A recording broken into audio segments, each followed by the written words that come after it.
opened its doors once again. Ahoy, dragons. Bang, bang, bang. You know how I made my money? Blood, sweat and tears. But this time, the fire-breathing investors are joined by a new kid on the block. Founder of a marketing empire that's become one of the world's most influential social media companies is the Den's youngest ever dragon, Stephen Bartlett. I'm a single 28-year-old guy trying to find a girlfriend. My daughter's out the back. He may be looking for love, but he's also ready to go to war. Don't worry about pizza. It's like, what's the Don't worry point? about pizza. One at a time. The new upstart. Come on, give me a break. What do you know about business? What do I know about business? Oh, come on, Duke? please. I built a £300 million business at 28 years old. You, little so-and-so. As a new set of up-for-it entrepreneurs take the trip to the fabled third floor, This is a shambles. It looks horrific. some will strike out, You're putting me under pressure. others will strike gold. We can make millions. I hope that's good, Tears. And as dragons bare their claws, Please, stop. I'm telling you exactly what I think. And I'm telling you what I think. Oh, maiden, that one cut deep. I want 25% of the business. Vampire. even the strong-willed are tested like never before. You two are terrible. Thank goodness I said. Did you not enjoy that? Tonight, Can I be totally honest? You can. You're in luck. I think you're picking numbers from the sky. Gosh, that's not profit, that's a night out. I'm getting emotional. You're nervous to put your neck on the line, but you're really happy to put my money on the line. I'm going to make you an offer, but I'm not going to suck the blood out of you like Peter just did. Oh, dream me up.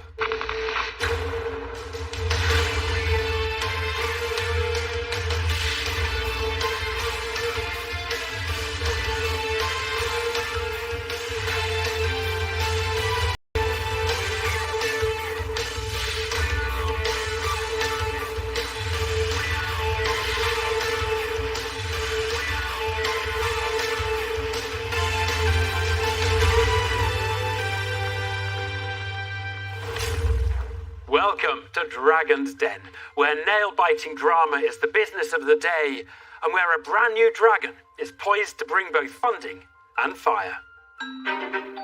First to face Stephen Bartlett and the rest of the dragons, a London-based duo, Edward Hancock and Richard Simpson. Edward may be a busy entrepreneur, but he still finds time to keep up with international events. Did you hear about the terrible news that the French cheese factory recently burned down? All that was left was debris. Yeah, and that's it. Boom.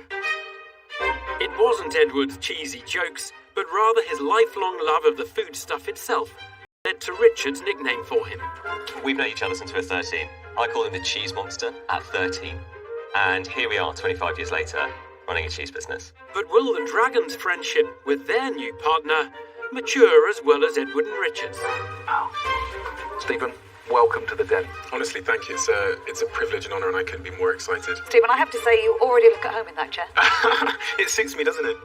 It does. Let's do it.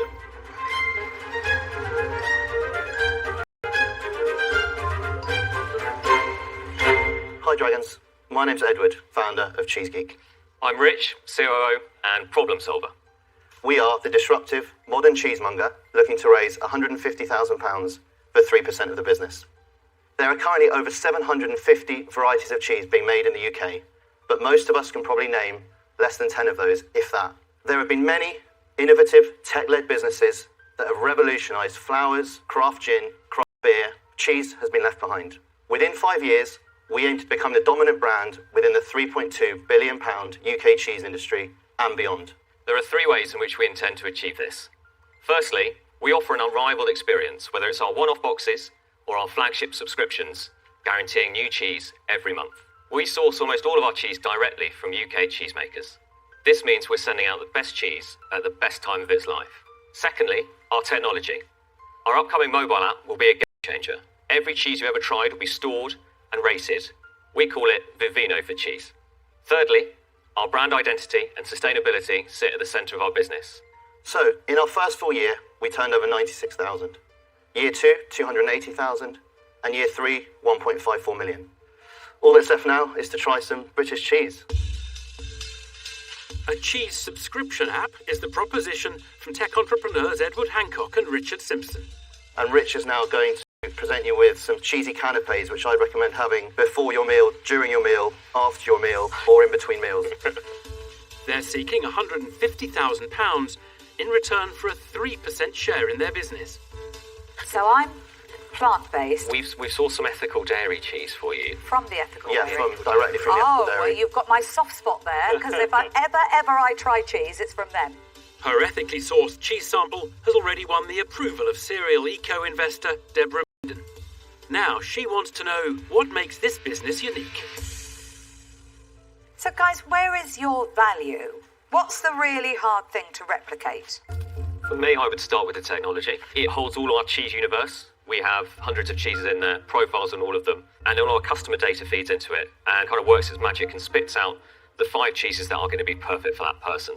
And then customers rate their cheese, and then that starts to influence what they get in future boxes. So their subscription just becomes more and more personalised as people stay with us. So your timing is actually good, because British cheese has absolutely blossomed because we're struggling getting French cheeses into the UK. And what I'm trying to work out is when this all settles down, what happens to your market? I think that is a part of it, but I think there's a fundamental movement of all of us as a body of people to understand more about where our food comes from, whether the values of that producer and that business match our values. And what about the ethical side of it? So at the moment, around 15% of all of our cheese is organic. And do you have any mega dairies on your books? Absolutely not. Do you have any cheese at all that isn't grass-fed? Absolutely not. 200 cows is the most of any, and they're all pasture-fed. Thank you. An ethically leaning business, powered by some savvy tech, in a growing market, could prove a compelling combination for Deborah Meaden. But is Peter Jones finding the price tag the entrepreneurs have placed on their business quite so palatable? I've got to say, your valuation is smellier than your cheese. Why have you come in here with such a ridiculous valuation? So what I've done is I've taken the revenue and applied a 3.1 times multiple. I'd also add, I think, which is really important, that I've invested 720,000. How much? 720,000. Where did you get 720,000? Sorry. From my career in finance. Have you got more where that came from? No. So you spent all your money on this? Yeah. It was a kind of crazy thing to do. Either stupidity or genius or, So 700k invested? 720 of me, and then 700,000 was also invested by investors. And how much more money do you see over the next 2 years that you need to raise? 0. I'm a numbers guy. So I'm not someone that's going to say I'm not a business person. I don't understand. Numbers is my game. We're expecting an EBITDA in our 4th year of 5.6 million. Yeah, no, look, seriously, as an investor sitting here, it's so lovely to invest in a business that has a chance of paying me back. So thank you for that. That's sarcasm, by the way. You know, the real world is like, people invest in businesses where we believe that there's a real return on investment. But at the moment, your first profit's coming in 4 years' time. That is a long time away. We're expecting it's profitable now. This year, we're forecasting to do 3.3 million. That's with a 1.4 million gross and an EBITDA of around 2k. 2k? Yeah, £2,000, yeah. Just mildly positive. That's not profit, that's a night out. The pair's prediction of a less than impressive EBITDA, a method of measuring a company's profitability, appears to have riled Peter Jones. But the entrepreneur's comparison of their product with a successful wine app has caught the attention of Stephen Bartlett. really fascinating business. Thanks. Thank you. You referred to your business as Vivino for cheese. I'm actually one of the investors in Vivino. Got a couple of questions for you. What is your exit strategy for this business? Probably most likely a listing.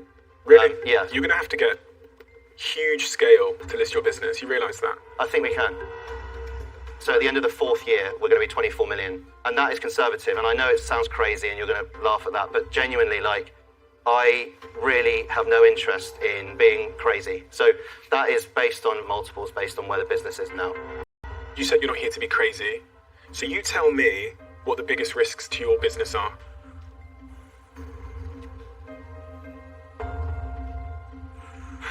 Gosh, the biggest risk to our business. I honestly can't think. It's really concerning when an entrepreneur doesn't know what the risks are to the business, because then they might surprise them. You've got to understand what those risks are. I would throw one in, I think, capacity of cheesemakers. So we work with small batch artisan makers have they been pushed to the level of supply that we need? Yes, that's a really good point, because there's a big difference between that supply chain supporting a 1.5 million turnover business and that supply chain supporting a 25 million turnover business. 24. It will not cope with that demand. So what can you do about that? Because that, to me, is the biggest thing stopping me from sitting here right now and saying, I want to make you an offer. So I think, yes, let's take an example. I mean, the rise in non-dairy milk actually helps us, because the more people that drink oat milk, the less people are drinking cow's milk. That can be made for cheese. And there is so much milk out there, and we need to redirect that milk to cheesemakers, and we work directly with them to make artisan cheese. The online cheesemongers have a wholesome vision for the future of the British dairy industry, with their business placed right at the centre of it. Has it been enough to persuade the dragon with a plant-based diet to invest? I've sat here quietly trying to work out whether or not this is something I want to be involved in or could be involved in. Because I think it's really got legs, and you have got something here. But I've got some big issues within the milk industry. And I can't be part of a business that, whilst you might want to drive yourself towards the more ethical end of it, I'm going to struggle, because I will say some things that will upset some of your suppliers. So I don't think I can invest. So I'm really sorry, guys, I'm out. Disappointment for the entrepreneurs, as Deborah Meaden's concerns about the environmental effects of milk production lead to a rejection of their business. Peter Jones was earlier dismissive of the company's valuation, and he's now ready to give his verdict on the investment proposition. If we talk about your overall strategy, the biggest risk of this business is your supply chain. Without that supply chain being properly organised and functional, you actually don't really even have a business. But you always fall back on the tech you're deploying. I think it's definitely a tech business. I like the model. I think the business model is really clever. And I can see this in multiple locations around the world once you set up infrastructure and supply chain. So I'm going to make you an offer. And I'm going to offer you all of the money. I was going to say for 20%, but I've paused because I don't think you'll do it. So I'm going to offer you all of the money, but I want 15% of the business. Thanks, Pete. Thank you. Are you accepting, or? Better. We might just think for a sec. An unanticipated offer from the longest-serving dragon, Peter Jones. But for his £85,000, he wants 5 times more equity than the 3% that was on the table. Will the Den's newest recruit, Stephen Bartlett, be prepared to match or even better it? I really like the business, and there's tons of challenges you'll face, but the most important thing that gives you conviction as an investor that those challenges won't be insurmountable are the entrepreneurs that stand before you. When I chose to join the Den, I was asked a lot about what type of business I was looking for, and my answer was always the same. It was, I'm looking for a business where there's a lever I can pull based on my experience, my skill set, and my contacts to multiply the value of the business. So I feel like you're here for me, and I also feel like I'm here for you. So I am going to make you an offer, but I'm not going to suck the blood out of you like Peter just did. I'm going to offer you all of the money for 7.5% of your business because I think that's fair. Okay, thanks very much. That's a really good offer. And a lovely first offer. Oh, thank you. You shouldn't take it, but it's great. Stephen Bartlett puts the cat amongst the pigeons by dramatically undercutting Peter Jones's offer by half, asking for just 7.5% of the company. It's an audacious move, and one that has certainly given Tuka Suleiman something to think about. That young new dragon, he's just swept me off my feet. Look, you have an amazing offer from a new dragon, which you could consider. But I do like it. I think there's a lot there that I can help you with. So I'm going to make you an offer because I think you deserve an offer from me, whether it's right or wrong. But I'll offer you all of the money 15%. Thank you, Chica. Thank you. Rich, you need to play it a little bit cooler if you're going to be in with any chance of negotiating any sort of deal. Just look over at Edward, stern face, poker face. You're just thinking, oh my word, this is just what I need. And do you know what? I think one of those guys is just what you need. But I don't think I am the right investor for you. So it's with a heavy heart I say that I'm out. Okay, thanks. Thank you. Do you want to go and Can have we a little go think? for a couple of minutes? Yeah. Okay, thanks. The cheese geeks now have 3 competing offers to consider. Peter Jones and Tuka Suleiman are demanding 15% of the company, but Stephen Bartlett has swooped in for a more competitive 7.5%. Oh, what he's going to bring the business? Good, mate. Insane. Shall we see if he goes for that? I think that's what.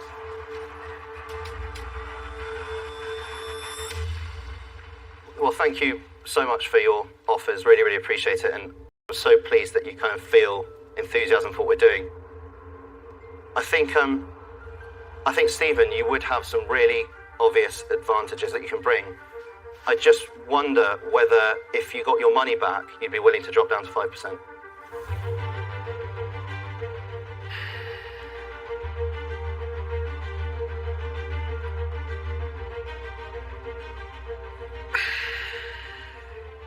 I'll tell you what I'll do. If you return my money within the next 24 months, then I'll drop down to 5%. I think then we'd be love to accept. Love to. Whoa! Thanks so much. Well done. Well done, Thanks well a done. lot. Amazing. Really appreciate it. Sorry. Edward and Rich have done it. What an investment as well to make as my first one. Unbelievable. Well done, guys. entrepreneurs. Well done. They depart with the £85,000 they were seeking and having made a little bit of den history by becoming Stephen Bartlett's first deal done. Yes.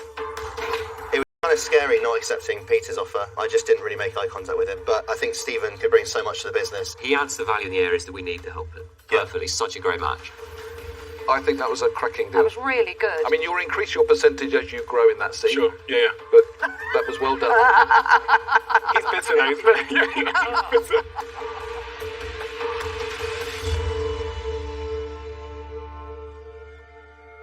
Next to face the dragons is hair technician Ola Goldsmith, who's found that trying to build a business while raising a young family has often left her feeling like tearing her own hair out. Having kids, for me, was a big eye-opener. I felt guilty for going back to work. I felt guilty for not going back to work. I kind of didn't realise that you could do it both. I didn't realise that you could be a badass businesswoman and a mother. Hair extensions. I might need a hair extension myself. Why change perfection to?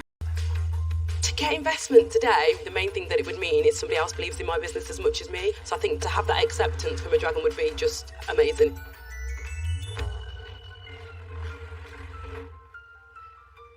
Hi Dragons, my name is Ola Goldsmith.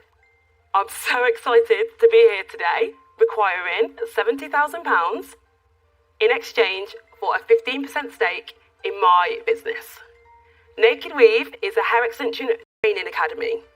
Fitting weave hair extensions are actually one of the faster techniques, so obviously they're more profitable. However, they were never really known for being discreet.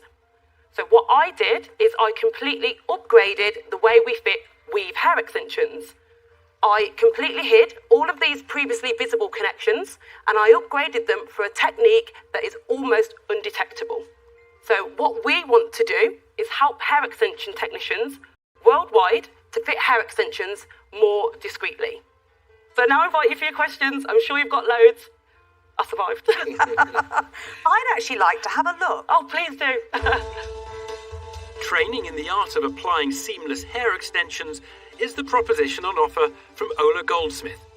She's asking for £70,000 in return for 15% of her business. So how do you do that? Well, you have to come on one of our training courses. Ah, right. Okay.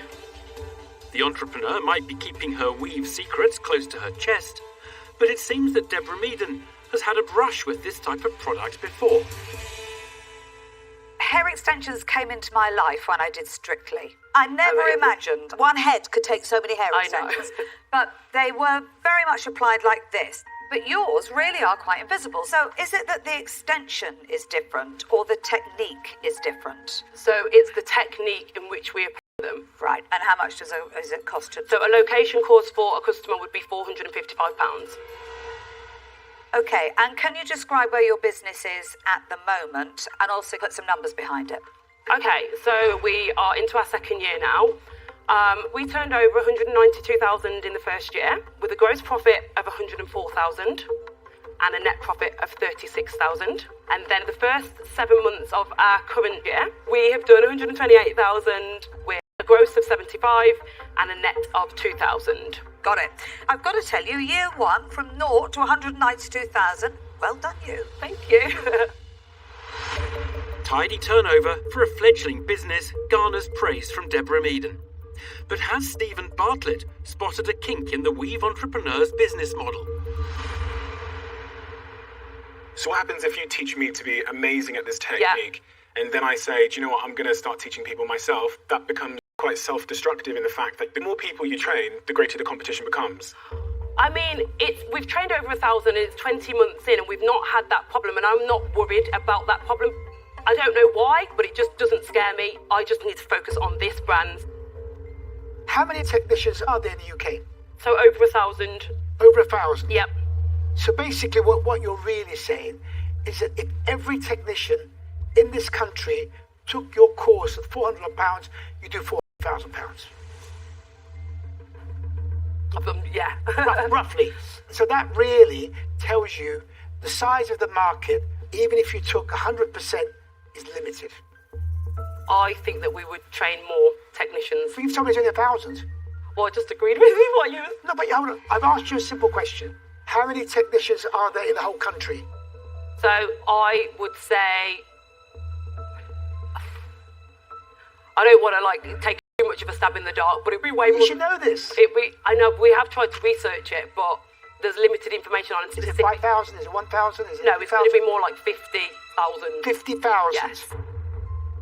So the way that I looked at the market is even if we had a small percentage of those and then the new ones that train every year, say there's 10,000, even if we had 20%. I think you're picking numbers from the sky. A breakdown in communication leads Tuka Suleiman to lose confidence in Ola's understanding of the size of her market. Sarah Davies wants to know if the entrepreneur's business plan is any more robust. What are you going to spend the 70 grand on? So marketing, I do the marketing myself. I'm not really a marketing expert. Okay, and so what does the dragon get in return? I'm just going to work harder than I've ever worked before, if I'm completely honest. That's lovely, but what's going to make me go, yes, I'm going to invest in this today because it's going to make me millions? Well, I personally think that it would be introducing the sale of hair. So we want to not only teach them how to put the hair in, but we want to sell the hair as well. And that's when we're going to be building up to make millions. What's stopping you introducing hair now? Nothing really, nothing. We could go and get a bank loan and introduce hair today, but I just want to prove myself that little bit more. Yeah, but Ola, hold on. You said I could just go to the bank, borrow some money, and introduce hair. Yeah. Separate to that, you said the big thing that will really make money in this business is introducing hair. Yeah. So you can see where I'm going. Yeah. Okay, I'm going to be completely honest. The only thing holding me back is I'd just be nervous. And I don't want to owe loads of money out. You said that's not a great answer. I know, I'm sorry. Because what you're actually telling me is you're nervous to put your neck on the line, but you're really happy to put my money on the line. To me, you've clearly identified what will make this business tick, and you've also said I could do it without you. So what do you need me for? I just think that I am on my own in this business. I'm going to get emotional. And I just want somebody else to believe in me and also just come with me on the journey a little bit. I don't know why I'm crying. I don't know why I've gone from like... 10 seconds. Take a deep breath. I'll be okay. I just need to pull myself together. What's Ola, I think, firstly, don't be embarrassed for getting emotional. So I think your mind has gone so fast with the excitement of being in here that you're losing a potential opportunity for investment because you're getting carried away. And sometimes you have to pause, as hard as it is, because you've got one opportunity and you never know, one of these dragons could change your life. Peter Jones advises Ola to keep her eyes on the prize as she reveals her profitability in the Den. Stephen Bartlett built a multi-million-pound business from his bedroom, and he wants to big up the aspirational entrepreneur's achievements so far. I understand what it is to be a young person with an idea, and to go out and create a business that did 6 figures in its first year is tremendous. And you're an inspiration for our generation because of that. But I can't get my head around this idea of training your competition. I feel like that's kind of decaying your business model. And so you need a future product or service that you can sell. And the only thing that you pointed at that I think has scale and growth potential is this hair. 100%. But you haven't done it yet. No. And you want to do it with my money. So if it fails, what are we left with? We're left with this business, which I think is decaying for the reasons I've stated, but also it's not particularly growing very fast. I promise it will grow. I know it will. As an investor, I have to have evidence for that, and unfortunately promises aren't enough. For me, it's not an investable business. Okay. And for that reason, I'm going to say that I'm out. Stephen Bartlett doesn't share Ola's faith in her firm's future and becomes the first dragon to walk away from the deal. But has Sarah Davies seen a potential path to profitability? The penny's dropped for me now, and I understand. What you need to do is, you need to build your brand so that then you've got the brand to introduce the hair extensions. That's what I want to do with the investment, not the hair. Right. The problem is, it's not a credible enough brand to be able to launch a product off the back of it. Okay. And the right point for you to take on investment is when you can prove that you've got the brand. So it's not an investable proposition for me today, so I'm out. Ola, I think the product looks really good. I think that you've got a great business for yourself, but I can tell that you're lonely, right? And that's my sense. I think you need help and support. It might be that you need a mentor rather than, in my opinion, an investor right now. And for that reason, I'm going to say that I'm out. Ola, Yeah. you're successful. Don't know if you know that. It's just so nice. But, I mean, It's like, good it's idea. nice. Thank you. But unfortunately, today, you've not convinced me that this is a 2-3 £5 million business. So, for that reason, I'm not going to invest that out. Kudos, but no cash, as 3 more dragons decline a deal. Deborah Meaden is Ola's only remaining hope for investment. Has the extension entrepreneur managed to weave any magic over the Den stalwart? I think you've actually done really well, and it's odd. You have a very odd way of not believing in yourself. You know what to do with this business, but you don't believe you know what to do with this business. You think you need me to tell you that you're right to go out and do the hair extensions. There's one thing missing in you, and that's your own self-belief. Yeah. You've got good instincts. Yeah. Don't let anybody else talk you out of that. But you're not investment ready. So, I won't be investing. I'm out. Good luck. Ola, good luck. Thank you. You can do it. Thank you. I know I can. I've literally been the day of a lifetime being here, and it's just a pleasure to be in front of you all. Thank you so much. Thank you.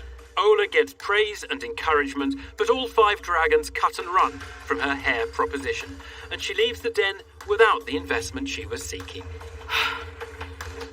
Being an entrepreneur can be a lonely place. Yes. It is a You little can- can you be can a see lonely that. place. It is for everybody. Right? Every entrepreneur, especially at that stage. Yeah. You know? I never really want to admit that I've got a tiny little bit of doubt. I do want somebody else to just say, yeah, like what Deborah said. But I needed to go and say to them, this is the right thing, this will happen. But I don't know why I didn't. It's one of them, isn't it?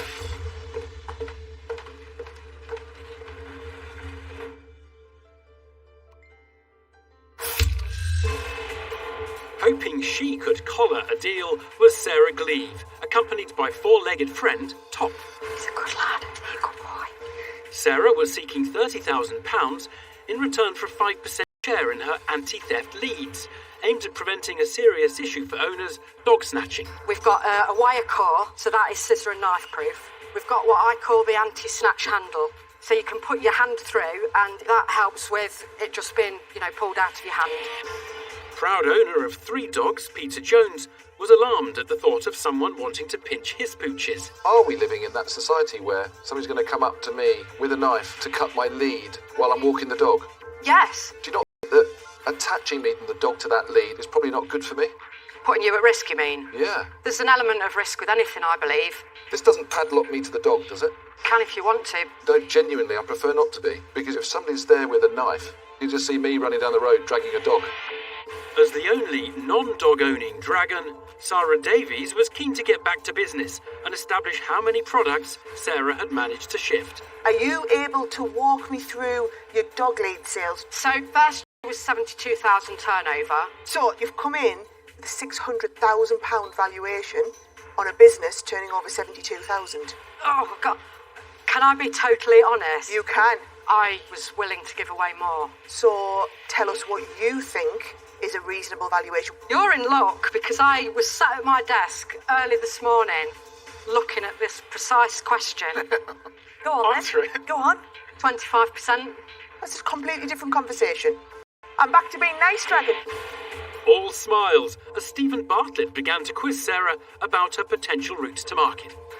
Are you selling these on Etsy, Amazon? I've actually found that my biggest success comes from my own social media marketing. Are you doing paid ads? No, I occasionally do Facebook ads. I've got to be honest, selling 72,000 in revenue in 1 year without doing paid ads at all, pretty impressive. The past looked relatively rosy, but what of the future? If you walk out of here with 30 grand, Yeah, what are we going to do this next year? I'm looking at 104,000. Which will give us how much gross profit and net profit? That's one thing I've not worked out. So how are you giving me the money back? I'm not very experienced in that area. Stop it. With some critical information unavailable, Sarah's time in the den appeared to be drawing to a close. I think you're a really lovely person, and I think you've got a business here that's going to make money. But I don't think it will make me a return as an investor. So for that reason, I'm going to say that I'm out. Sarah departed without any cash.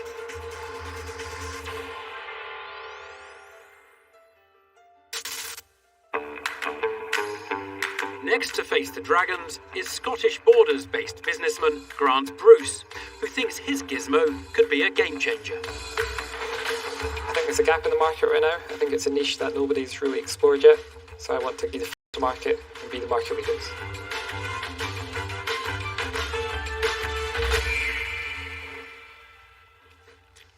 Hello, my name is Grant Bruce, and I'm here today to ask for a £40,000 investment in return for a 20% stake in my company, Flux Choice Limited.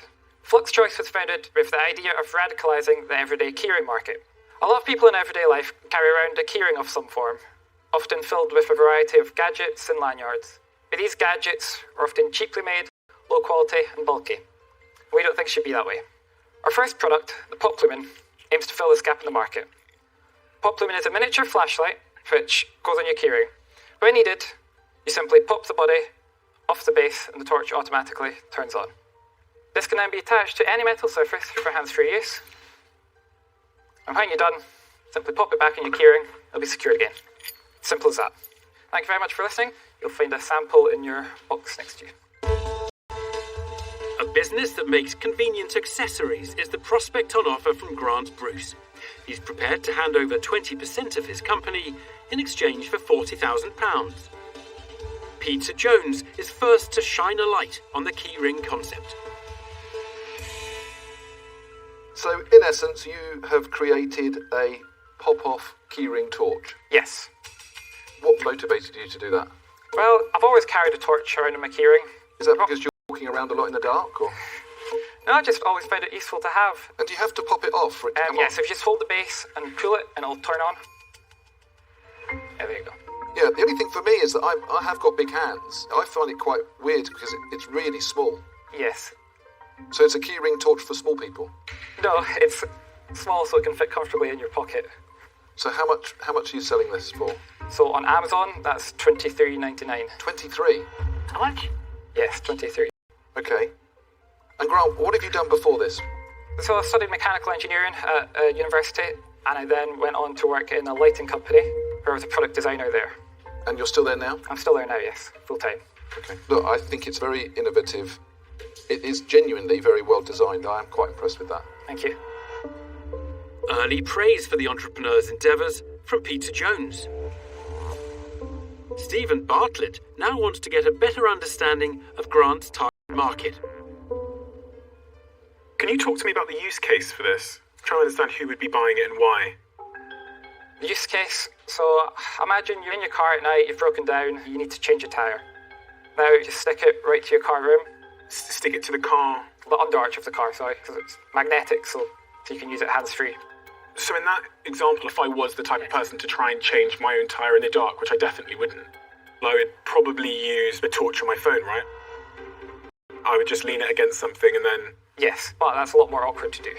Well, it's not really, because I can just get my phone and lean it against the car tyre.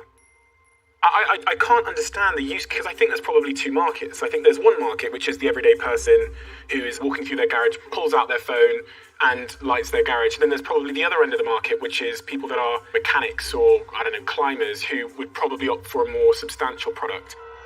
And we have had a lot of people that use it in trade. We've had a lot of feedback from that. A lot of people? How many? People from feedback, I'm not... 10? There's probably more than that, but... How many? Yeah, probably about 10. About 10. So, I mean, that's not a good sample size to conclude any sort of important conclusion, right? Grant struggles to convince Stephen Bartlett that there's a market for his fun-sized flashlight. And Tuka Suleiman now wants to focus on the cost of the contraption. The product's credible, don't doubt that.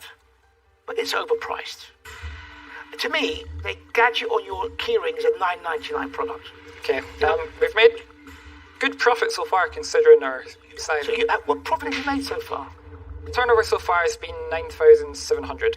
Gross has been 4,300 and net is 1,400. So, what have you paid yourself? Nothing so far. What have you charged any overheads? No, literally everything in this business has been done by me so far.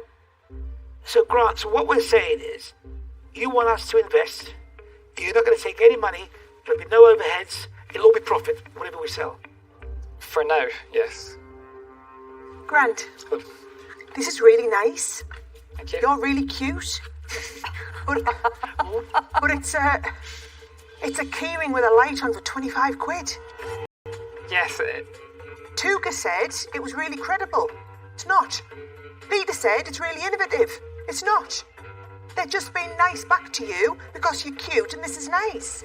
But it's not an investable proposition. And I don't want you to go and spend more money on this. I think you're a great product engineer. But you need to invent products that people really need at a value that people are prepared to pay. And this is none of that today. So it's definitely not something that I can invest in. I'm out. A reality check from Sarah Davies, who fails to see the investment opportunity. Perhaps Deborah Meaden can predict a brighter future for the pint-sized product. I'm not sure you've made the right pitch here today, because I don't think you're pitching this. This is your first of many products that you intend to bring out. Yes. I think you probably should have brought your background in engineering forward a little more. Yeah. And actually, I think it's lovely. I mean, it's very tactile. However, it isn't mass market, it's gadget market. That's just the one product, though. I've already got a new design pretty much ready to go. It's for a pen. It's a similar sort of Grant, idea. you're an inventor, which is fantastic. What you haven't got is a selling machine. Yeah. For me to get a vision for this sort of umbrella business, I'd need to understand that you understand the route to the selling machine. So if you haven't sold that to me, I worry that you're not going to be able to understand how to sell this to the world. So I'm afraid, Grant, I won't be investing. I'm out. From a product perspective, it's definitely there. But it's just very, very hard to try and even form a business out of this or make this a real investment. So whilst I've had a bit of fun even thinking, when you said pen, I went, oh, it's quite similar to my pen. But then I thought, why? Why would I put a torch on my pen? Sorry, my new design was not for a torch on a pen. It's for a pen with a similar magnetic base. With a torch? No torch. What, just a pen? Grant, pens have been around a long time. I think you need to rethink about this. So imagine a half-size pen. It folds out into full-size pen. Wow. Okay. Look, I think it's a neat product, but it doesn't mean that it's a business or investable. So sadly, for that reason, I'm out. It's okay. I have to agree with the Dragons. I think what you've made here is really, really well made and put together. My issue is I tend to think it's pointless. Because the 5 dragons set up here today all have phones in their pocket which have torches on. Those torches are only going to get better. So I don't understand where you fit in the market. And so for that reason, I'm out. 3 more dragons depart, leaving only Tuka Suleiman with the potential to do a deal. Could there be some light at the end of the tunnel for the illuminating accessory? You are a credible engineer. No doubt. You've created a little masterpiece. Thank you. However, as a business, this has not lit me up with passion. Sorry, are you pausing for the laugh there? Oh my god. Oh my god. That's where we've stooped. What can I say, guys? Oh, beat me up. Unfortunately, you haven't lit me up with passion. And I'm out. Thank you, Tuka. It's all over for Grant. Go and light them up. You don't have to say it again, Tuka, it just makes it worse. Having failed to win over the dragons with his tiny torch, he leaves the den with nothing. Feeling okay, a bit disappointed, but they had a lot of good words to say about the product itself. If I went in again, I don't think I would have done anything differently. I would have just been myself. And at least they thought it was cute.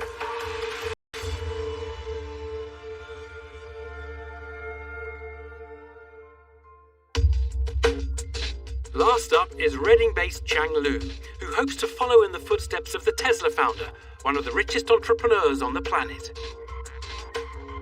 Elon Musk really inspires me, and I wanted to be someone like him, really making a difference to the world. Well, this one looks exciting. A bit like something out of a George Orwell movie at the moment. Chang hopes his business will be the perfect example of how man and machine can work together in perfect harmony.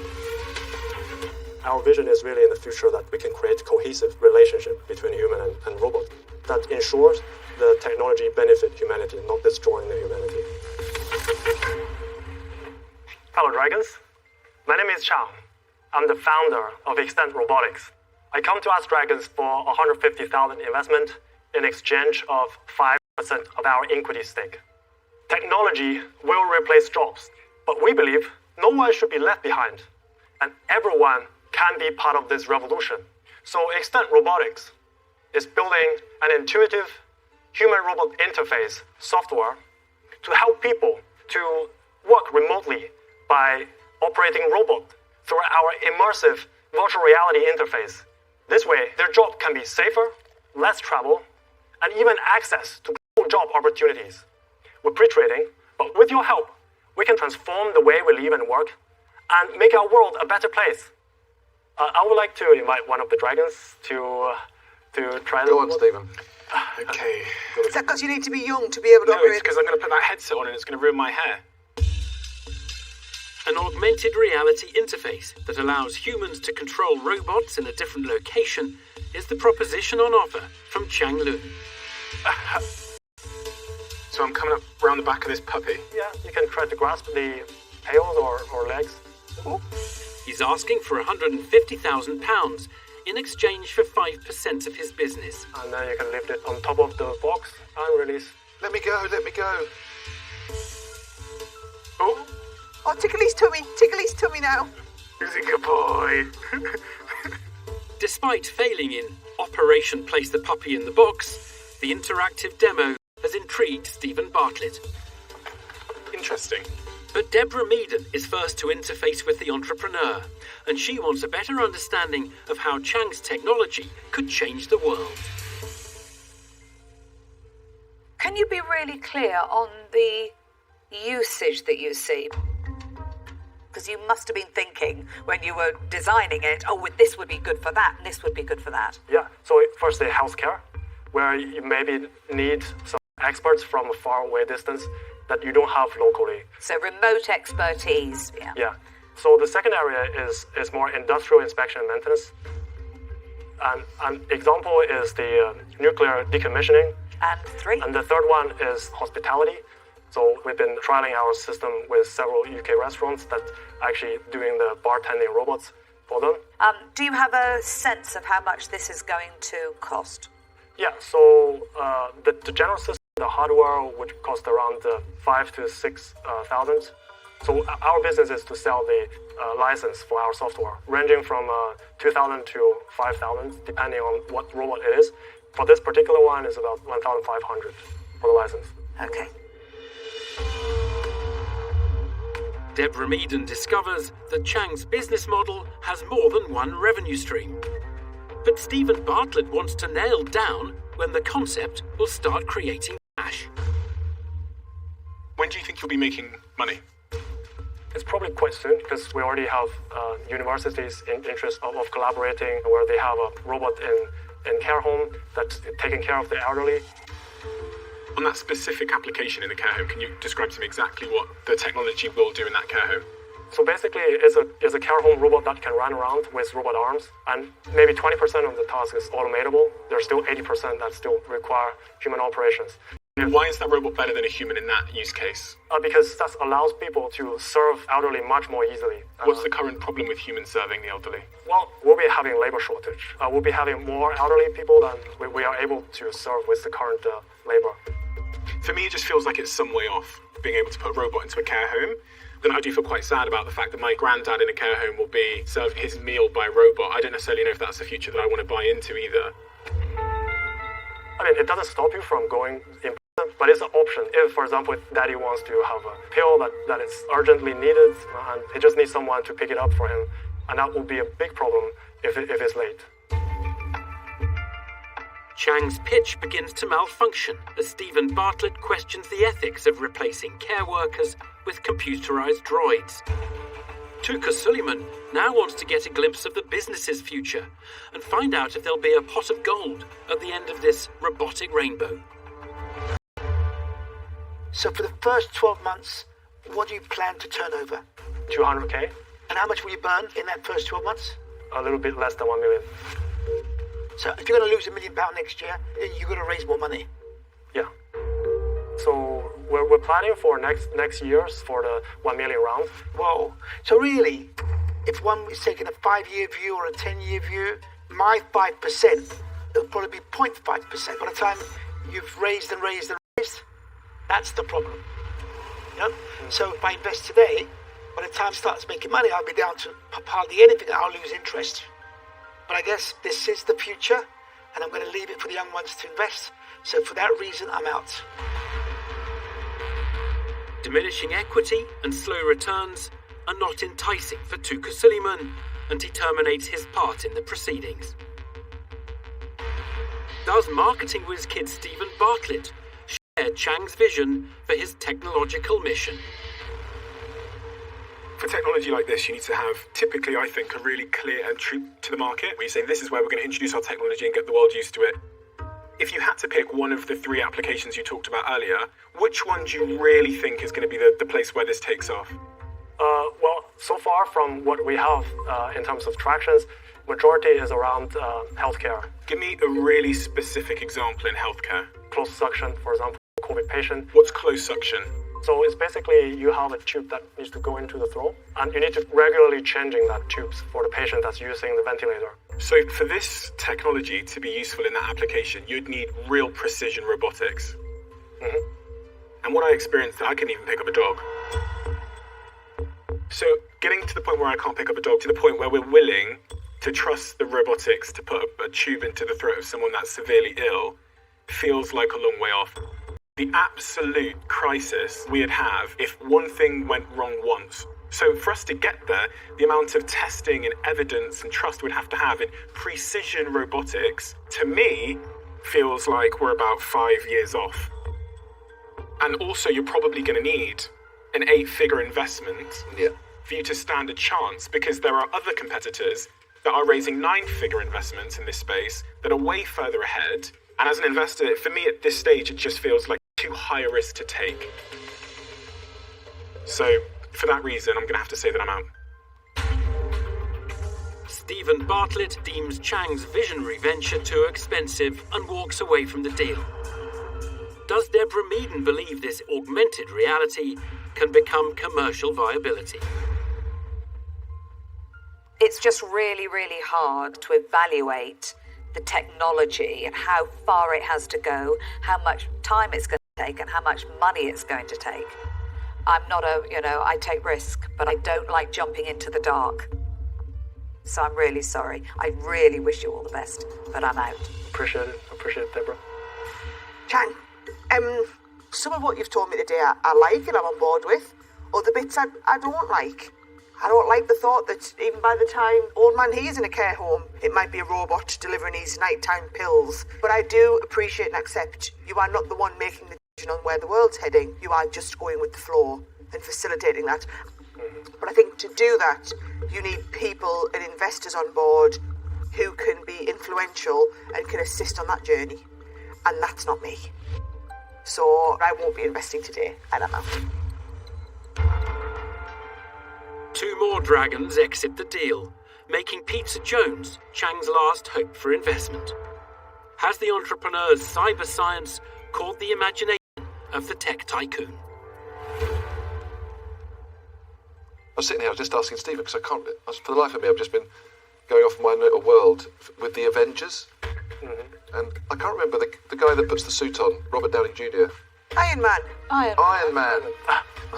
Yeah, Tony Stark. Tony Stark. He's the crazy, inventor. Yeah.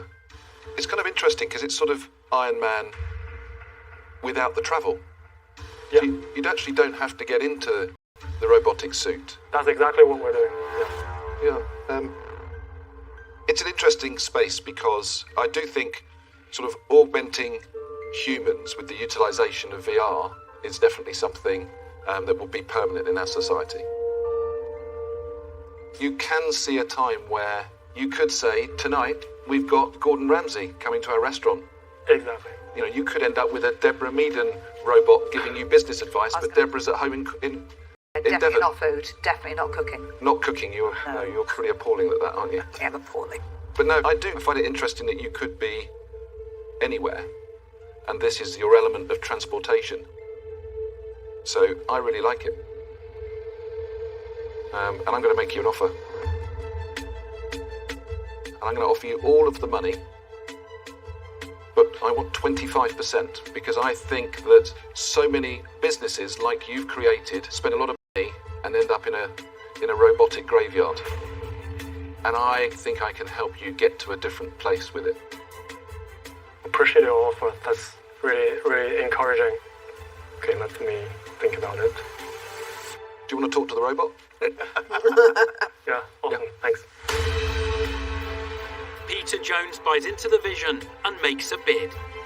But in return for the £150,000, he wants 5 times more than 5% equity that's on the table. Will the entrepreneur accept the terms or push for a better deal? Yeah.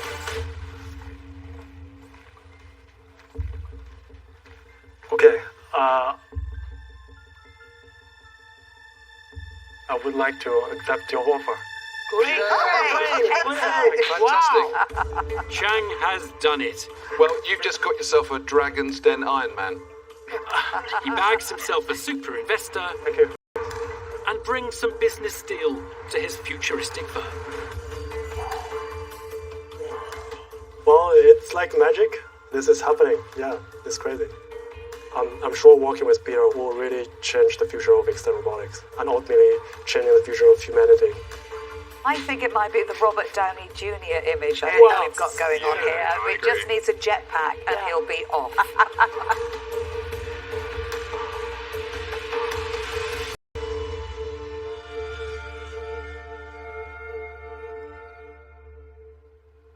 So, telecoms titan Peter Jones clinches the deal, wrestling yet another company into his already extensive technology portfolio.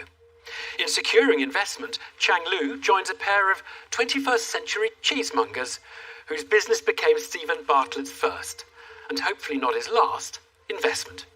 Coming up on the new series of Dragon's Den. You wouldn't hit an old man, would you? It's very detrimental to being alive. Well, you see what you've done? Oh, he's a pain in the arse. Sorry. Is that just Stephen you want to work with? Genuinely, I all think you're fantastic. Just say it. Say it. There's nothing I'd like more than to be shouted at by Deborah Meaden. I'm afraid I withdraw my offer. Come on, Deborah. Even I want Deborah Meaden. I just don't get it. If Stephen wants to share, Absolutely not. We don't need you. This is going to be the start of a great relationship. See you later, losers.